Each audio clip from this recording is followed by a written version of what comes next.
Welcome student, मेरे channel में आपका स्वागत है। आज हम इंटरमीडिएट के अंतर्गत क्लास 11 इंग्लिश में poem number 1 a photograph written by Shirley Toulson की कविता को जानेंगे। हम जानेंगे कि कैसे इस कविता में शर्ली टॉल्सन ने अपनी मेमोरीज को, जैसा कि आप जानते हैं जब फोटोग्राफ होता है वो मेमोरीज के लिए ही होता है, ठीक है। तो शीर्षक से ही हमारे समझ में आ जाएगा कि किस तरीके से शर्ली टॉल्सन ने अपने इस कविता में अपनी मेमोरीज को डिस्क्राइब किया है और अपने पाठकों से उन्होंने जो है साझा किया है, ठीक है। शर्ली टॉल्सन के बारे में जानना चाहें तो शर्ली टॉल्सन एक ग्रेट पोएटेस थी अपने समय की। ये एक टीचर भी रही, ये जर्नलिस्ट भी रही, ठीक है। और यहाँ पर जो शर्ली टॉल्सन है ये एक फोटोग्राफ को देख रही है। थोड़ा सा आउटलाइन हम ले लेते हैं ताकि हमें समझने में दिक्कत नहीं आएगी। तो यहाँ पर जो फोटोग्राफ है, फोटोग्राफ को लेकर के ही पोयम की रचना हुई है, जिसमें कि शर्ली टॉल्सन जो है अपनी माँ की जो है एक फोटोग्राफ को देख रही है, जिसमें कि उनकी माँ की जो है 2 चचेरी बहनें हैं और उनकी माँ जो है उनके मध्य में है और तीनों भी जो है एक दूसरे के हाथ पकड़ करके समुद्र के किनारे जो है टहल रहे हैं। ऐसी एक फोटो जो है उनके घर में थी शर्ली टॉल्सन की, और उसी फोटो को देख करके वो अपनी पुरानी यादों को ताजा कर रही हैं। तो आइए हम थोड़ा सा डिटेल पढ़ते हैं इसमें, line to line Hindi explanation हमको इसमें देखना है। इसमें हम देखेंगे जो पोएटिक डिवाइसेस हैं वो भी है, लेकिन पोएटिक डिवाइसेस को हम दूसरे वीडियो में देखेंगे, क्योंकि इसमें एन्जैम्पमेंट भी देखने को मिलेगा, एलिट्रेशन भी देखने को मिलेगा आपको, एपिथेट भी देखने को मिलेगा आपको, और आपको ऑक्सीमोरन का भी एक एग्जाम्पल है फिगर ऑफ स्पीच के अंतर्गत। तो इसको हम जो है पोएटिक डिवाइसेस के मेरे अगले वीडियो में हम देखेंगे। हम केवल आज जो है इस वीडियो में पोएम को समझते हैं, उनमें जो चीज दर्शाई गई है उसको line to line Hindi explanation हम लोग देखते हैं। ओके, तो मैं रीड करता चलूंगा और आपको एक्सप्लेन करूंगा इन Hindi.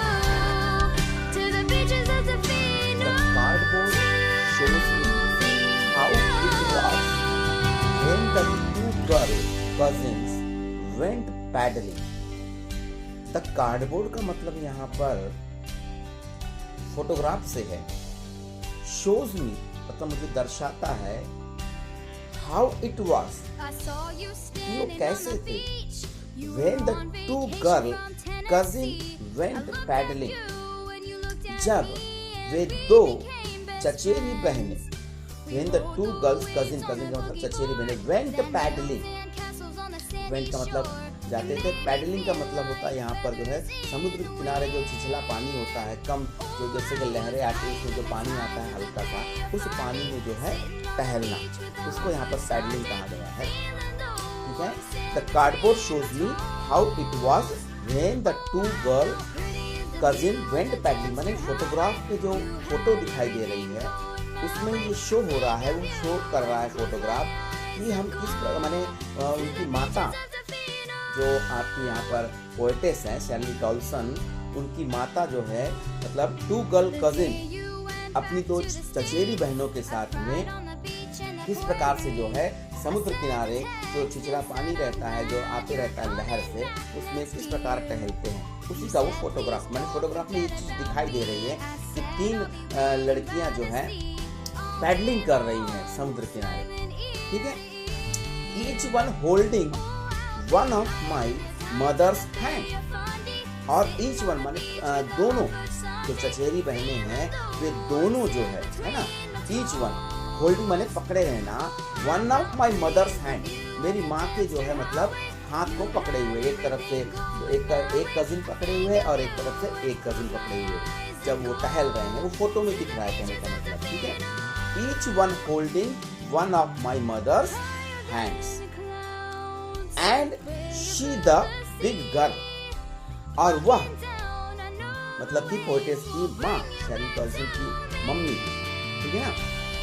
And she the big girl, वह जो है सबसे बड़ी है, ठीक है। सम 12 years और सो, लगभग जो है 12 वर्ष, मैंने जो अब 3 चचेरी बहन हो गए एक दूसरे की, ठीक है ना, मतलब इनकी मम्मी और उनकी 2 चचेरी बहन, वो तीनों में से जो है मेरी माँ जो है सबसे बड़ी है, लगभग जो है 12 वर्ष की, ऐसा जो है पोएटेस बता रही है। All three stood still to smile through their hair, और ये तीनों फोटो को दिखा करके, फोटो को देख करके वो इमेजिन कर रही है कि वो तीनों जो है फोटो में, है ना, stood still, stood का मतलब खड़े रहना, स्थिर, still का मतलब होता है स्थिर खड़े रहना, तीनों भी जो है स्थिर खड़ी हुई है। Through their hair, smile through their hair, अपने जो है मतलब बिखरे हुए बालों से जो है मतलब मुस्कुराते हुए। एक्चुअली आप जानते हैं कि समुद्र किनारे जो है हवा चलती है ना, तो वैसे ही जो है हवा वहाँ चल रही होगी, और उन हवा चलने के कारण जो उनके जो बाल है वो उनके चेहरे पर आ गए थे, और उस जो है बालों भरे चेहरे से ही जो है वो देख करके मुस्कुरा रही थी। जैसा कि आप जानते हैं कि जब भी हम फोटो खिंचवाते हैं तो हम थोड़ा सा स्माइल देते हैं, एक पोज देते हैं स्टिल हो करके, है ना, उस पोज को देख करके। तो उसी प्रकार से वहाँ पर जो है पोएटेस जो उस फोटोग्राफ में देख रही हैं, जिसमें कि उनकी माँ मध्य में है और उनकी चचेरी बहनें दोनों तरफ हैं, उनका हाथ पकड़े हुए हैं, और वे तीनों जो है एक पोज दे रही हैं, जिनमें कि उनके बाल जो है हवा के कारण बिखरे हुए हैं, और उनके मध्य से जो है वे मुस्कुरा रही हैं। ठीक समझ में? At the uncle with the camera, किसकी तरफ देख करके? उनके अंकल की तरफ देख के, चाचा जी की तरफ देख करके, माने जो फोटो खींच रहे हैं, है ना, जो फोटो खींच रहे हैं उनके चाचा जी समुद्र किनारे, उनकी तरफ देख करके वो इस प्रकार का पोज दिए हुए हैं, स्थिर खड़ी होकर के बिखरे हुए बालों से मुस्कुराते हुए। समझ में आया? आगे पढ़ते हैं। A sweet face my mother's that was before I was born. A sweet face मतलब कवित्री जो है अपने माँ के चेहरे का वर्णन कर रही है कि वो बहुत ही खूबसूरत थी। My mother's that was before I was born, मतलब मेरे पैदा होने के पहले, क्योंकि जो फोटोग्राफ है उसमें जो चित्र दिखाया गया है अपनी चचेरी बहनों के साथ, जो उनकी माता जी जो है समुद्र के किनारे घूम रही है, वो फोटोग्राफ जो है तब का है जब वो एक लड़की थी, और तब जो है मतलब जो है उनका विवाह भी ना हुआ होगा, और जो है ना ही लेखिका उस समय रही होंगी। इसलिए यहाँ पर कहा गया है कि a sweet face my mother's that was before I was born, मतलब मेरे जन्म लेने के पहले का वो चेहरा था, और उसमें बहुत ही वह खूबसूरत थी। एंड द सी, और समुद्र, which appears to have changed less, यहाँ पर आपको शेरली टॉल्सन की जो है फिलॉसफी देखने को मिलेगी, जो 2 लाइनों में उन्होंने प्रस्तुत की है। देखें क्या है। At the sea which appears to have changed less, समुद्र जो कि प्रतीत होता है ना, टू हैव चेंज्ड लेस मतलब जिसमें परिवर्तन जो है बहुत कम होता है। जैसा कि आप जानते हैं समुद्र में कितना परिवर्तन है, कोई परिवर्तन नहीं होगा, परिवर्तन नहीं होगा, है ना, उसमें कोई परिवर्तन नहीं होगा क्योंकि पानी ही है, समुद्र का जो आकार है वो वैसे ही रहेगा। ठीक है, यहाँ पे फिलॉसफी क्या है देखिए। Wash their terribly transient feet, एक तरफ तो उन्होंने बताया कि अपरिवर्तित समुद्र को बताया कि जिसमें बहुत कम परिवर्तन देखने को मिलेगा उसके स्वभाव में, उसके वातावरण में, समुद्र के, और दूसरी तरफ क्या कह रहे हैं, वॉश देयर टेरिबली, टेरिबल का मतलब यहाँ पे अत्यधिक, ट्रांसिएंट का मतलब होता चेंजेबल, परिवर्तनकारी, फीट का मतलब कदम। जिस प्रकार से आप जब चलते हो, समुद्र के किनारे चलो या कहीं चलो, तो आप जिस तरीके से कदम उठाते हो जल्दी जल्दी, ठीक उसी तरह से जीवन में भी हमारे परिवर्तन आता है हर पल। जैसे हम हर पल जो है अपने कदम को घूमते समय बदलते हैं, ठीक उसी प्रकार से हमारे जीवन में भी परिवर्तन आते रहते हैं। तो यहाँ पे कंपैरिजन बताया जा रहा है कि किस तरीके से समुद्र में जो है बहुत कम परिवर्तन आते हैं, जबकि एक मानव जीवन में बहुत तेजी से परिवर्तन होते हैं। और वो फोटो को देख करके शेरली टॉल्सन यहाँ पर यही बताना चाह रही है यादों के माध्यम से कि किस तरीके से परिस्थितियां समय के साथ बदल जाती हैं, जबकि कुछ चीजें जो होती हैं वो नहीं बदलती हैं, मसलन आपका समुद्र। और जबकि दूसरी तरफ एक ह्यूमन लाइफ की बात बता रही है वो, जो कि बहुत ही ट्रांसिएंट होता है, बहुत ही चेंजेबल होता है। ये फिलॉसफी उन्होंने यहाँ पर रखी है। ठीक है, आगे पढ़ते हैं। Some 20-30 years later, she had laughed at the snapshot. आगे क्या कह रही है देखिए, यहाँ पे मेमोरीज के अंदर मेमोरीज बताई गई। कवित्री जो है शेरली टॉल्सन जो है एक फोटो को देख करके स्मरण कर रही है, और स्मरण करते हुए वो साथ में ये भी स्मरण कर रही है कि किस तरीके से बचपन के समय में जब शेरली टॉल्सन मतलब जो है लड़की थी, बच्ची थी, उस समय जो है उनकी माता जो है उनको यही तस्वीर दिखा करके, जो आज ये तस्वीर देख रही है शेरली टॉल्सन, इसी तस्वीर को दिखा करके उनकी माता जो है शेरली टॉल्सन से क्या कहा करती थी, क्या कहती थी, उसको जो है यहाँ पर बताया जा रहा है इस लाइन में। some 20-30 years later, माने कुछ जो है 20 या 30 वर्ष पहले, she had laughed at the snapshot. Shirley Toulson कह रही कि मेरी माता जो है इसी स्नैपशॉट को, इसी चित्र को, इसी फोटो को दिखा करके हंसती थी और कहती थी मुझसे। शेरली टॉल्सन कह रही है कि इसी फोटो को दिखा करके मुझे, मेरे बचपन में इसी फोटो को दिखाकर मेरी माँ जो है हंसती थी और कहती थी सी बेटी एंड डॉली, जो करके जो है उनकी चचेरी बहनों के नाम है। कवित्री की जो माँ है उनकी जो चचेरी बहन है, जो कि समुद्र में घूमते समय आपको दिखाया गया है ना, तो उन दोनों के नाम बताए गए हैं, बेटी और डॉली। ठीक है ना। तो बचपन में जो है उनकी माता जो है शेरली टॉल्सन को बताया करती थी कि देखो यहाँ पर जो है इस चित्र में, इस फोटो में देखो, बेटी को देखो और डॉली को देखो। She had say, वो कहती थी, उनकी माँ शेरली से कहती थी बचपन में, and look how they dressed us for the beach, कि देखो, है ना, वे का मतलब बेटी और जो है डॉली और वो स्वयं उनकी माता कैसे, माने हाउ माने कैसे, ड्रेस माने कपड़े पहनना, ठीक है ना, अस माने अपने आप को, मतलब कैसे वो कपड़े पहनते थे उस समय जब वो समुद्र घूमने जाया करते थे, समुद्र किनारे टहलने जाया करते थे, वो किस प्रकार के कपड़े पहन करके जाया करते थे।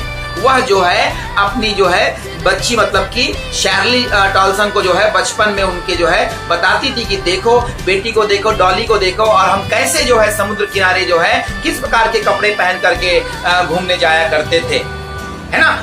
अस फॉर द बीच, बीच का मतलब समुद्री किनारा, जो बीच का मतलब होता है समुद्री किनारा, ठीक है ना।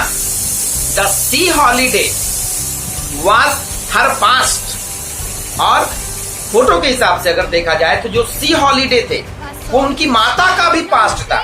मतलब जब माता बचपन में इनको कहानी बता रही थी, है ना, उस फोटो की को दिखा करके, तो वो उस समय वो फोटो उनके लिए उनकी माँ का पास्ट थी।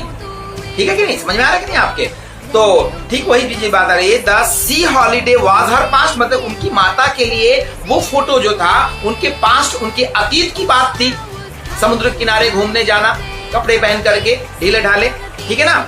माइन इज हर लाफ्टर, लेकिन मेरे लिए क्या अतीत की बातें थी, मेरे लिए ये अतीत की बातें थी कि किस प्रकार से वह फोटो को दिखा करके अपने अतीत को हंसते हुए मुझे बताती थी। मतलब उस कहानी, उस फोटो के पीछे की जो कहानी थी, जब वो मुझे बचपन में बताती थी और हंसती थी, तो वो हंसी मेरे लिए जो है अतीत है, ऐसा जो है शेरली टॉल्सन कहती है ना।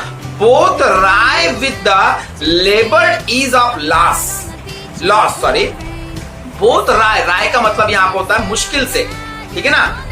विद द लेबर्ड ईज, है ना। राय का मतलब यहाँ पर होता है आपका डिसअपॉइंटमेंट भी कह सकते हैं आप, निराशा जिसको आप कह सकते हैं, डिस्ट्रेस जिसको आप कह सकते हैं, ठीक है ना। तो बोथ राय विथ लेबर्ड, लेबर्ड का मतलब कठिन परिश्रम से, मुश्किल से, है ना। ईज और लॉस मतलब जो है बड़ी मुश्किल से जो है ना।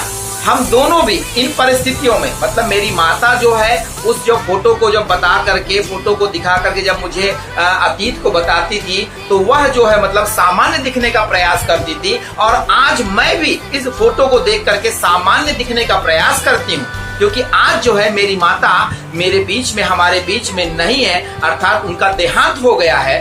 और इसलिए बड़ी मुश्किल से जो है मैं मतलब जो है उसको बड़ी मतलब मुश्किल से उसको जो है मैं मतलब समझ पाती हूँ, ठीक है। ऐसा जो है वो लेखिका यहाँ पर कह रही है, ठीक है। लास्ट स्टैंजा हम लोग देखते हैं। Now she has been dead nearly as many years as that girl lived. आगे शेरली टॉल्सन कह रही है, now she has been dead, अब जो है मेरी माता जी जैसा कि मर चुकी है, nearly as many years as that girl lived, मतलब कि जब वो लड़की थी, मतलब जब वो लड़की थी और उनको लड़की माने जब लड़की थी मतलब 12 वर्ष की थी जब वो लड़की थी, और आज उतना ही समय उनको हो गया है मरे हुए, उनका देहांत हुए उतना ही समय हो गया जितना समय जो है उनको मतलब लड़की में जब वो थी, जिस दौरान वो लड़की थी उस समय को जितना समय हो गया है उतना ही समय आज जो है उनको मरे हो गया है। ऐसा जो है शेरली टॉल्सन आगे कहती हैं। And of these circumstances, there is nothing to say at all. And of these circumstances, circumstances का मतलब यहाँ पर जो है घटना या परिस्थिति, है ना। There is nothing to say at all. और उस घटना के बारे में मेरे पास कुछ कहने को नहीं है कि कैसे उनका देहांत हुआ, कैसे जो है ये घटना घटी, है ना। उस घटना को लेकर के मेरे पास कहने को कुछ नहीं है। एंड दिस सर्कमस्टांस माने ये परिस्थिति, ये घटना बताने के लिए मेरे पास जो है कुछ ज्यादा शब्द नहीं है, उसके विषय में कहने के लिए मेरे पास कुछ नहीं है।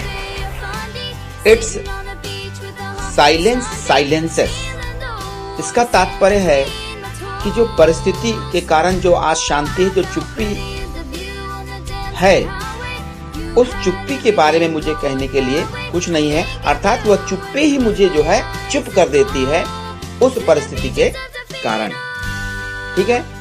अगर आपको मेरा चैनल पसंद आ रहा हो तो इसको सब्सक्राइब करना ना भूलें और अपने दोस्तों और मित्रों को इसे जो है शेयर कर दें, लाइक कर दें। ओके।